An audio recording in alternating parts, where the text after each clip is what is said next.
Out on the table, you know how we do it. It's always a pleasure to have you join us. Welcome to our show. I am Ria Abdul. Indeed, Nigeria, it is time for breakfast. And this morning, we've got a very big spread for you. You could be anywhere, but you're choosing to spend your morning here with us on the TVC Breakfast Show. You're very welcome. My name is Olamide Odekunle. No Monday Blues. We are here to give you all the information you deserve to know. I'm Ibrahim Shita. Good to see you guys. Good to see you guys. How was your weekend? My weekend was amazing. It was great. Very, very weekendy. Very well rested, I'll say. Toma, how about you? How did you put it? Weekendy.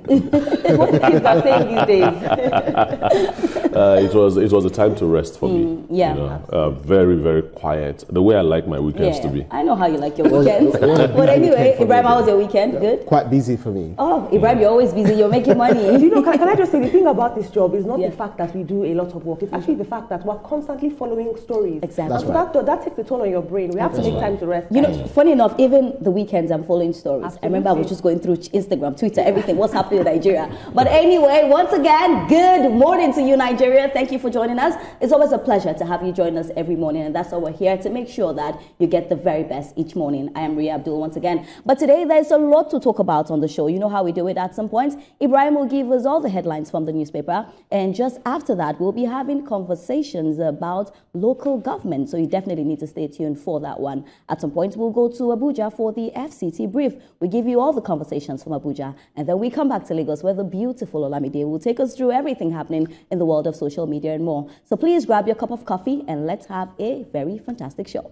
Well, we'll start with the story where a dozen soldiers have been arrested in Benin Republic following a failed coup attempt, including an alleged ringleader. Now, sources say 13 people were detained, all active duty soldiers except an ex-military officer.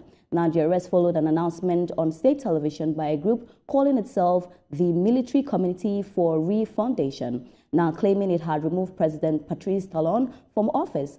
However, Interior Minister Alassane Seidu said the armed forces swiftly defeated the attempt, and officials confirmed the situation was under control. Now, President Talon is reportedly safe in Benin's attempt coup, comes amid waves of military takeover in West Africa, including Niger, Burkina Faso, Mali, Guinea, and recently Guinea-Bissau. In a swift response, the Nigerian presidency also announced that President Talon is safe and that the loyal forces have resisted control over the situation. Nigeria called on stakeholders in Benin to exercise restraint, respect legal processes, and pursue their political differences only through peaceful and constitutional channels.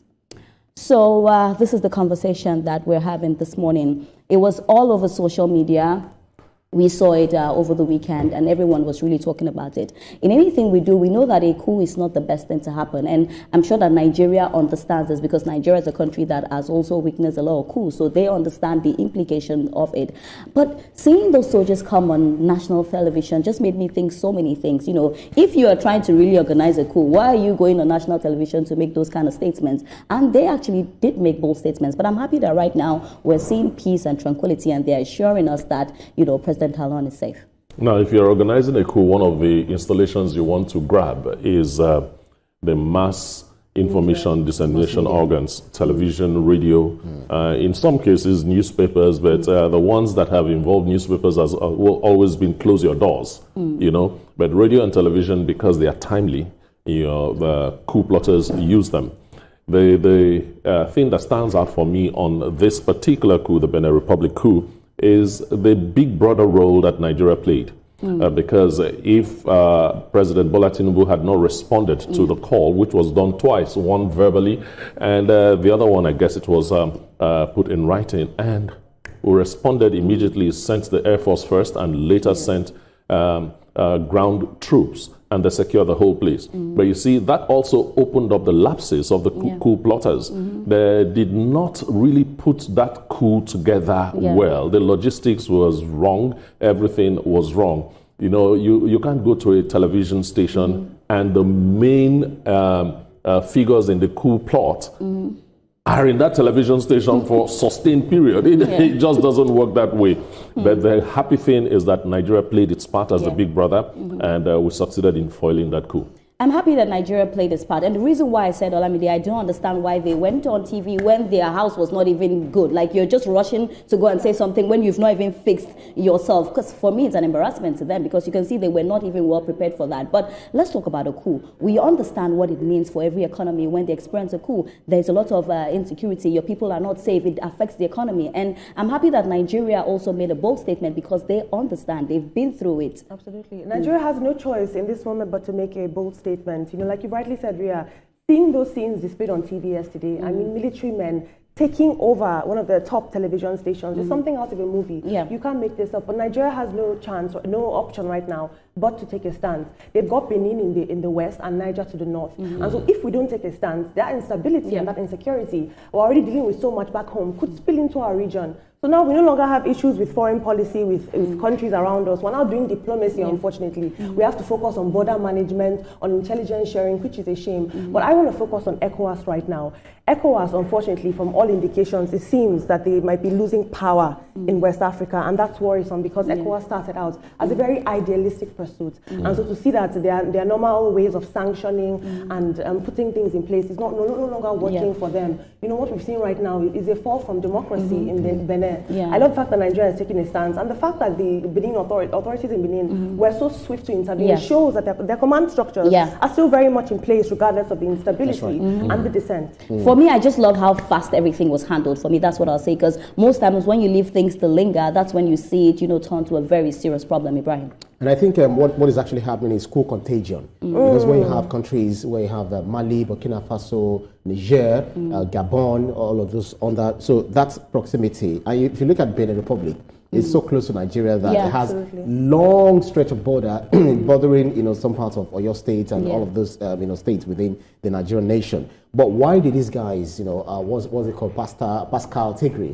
Why did he lead the coup? He said it because of the deteriorating security in the northern, Benin. So where you have issues, you have the Mali, Burkina Faso fighting against the jihadists or against those terrorists, within the country, and they are now increasing the pressure on their own country. Another reason is saying that the neglect of fallen soldiers, because some of the soldiers that were killed, the families were not taken care of, and then if you have something like that, the morale will be down. So another reason they also gave was because of the just military promotions and internal grievances. People that are not due for promotion, they give them promotion. People that are due, they allow them to just stay there, for a long time without even treating them well. So all of this all together, and then Africans do not really understand democracy.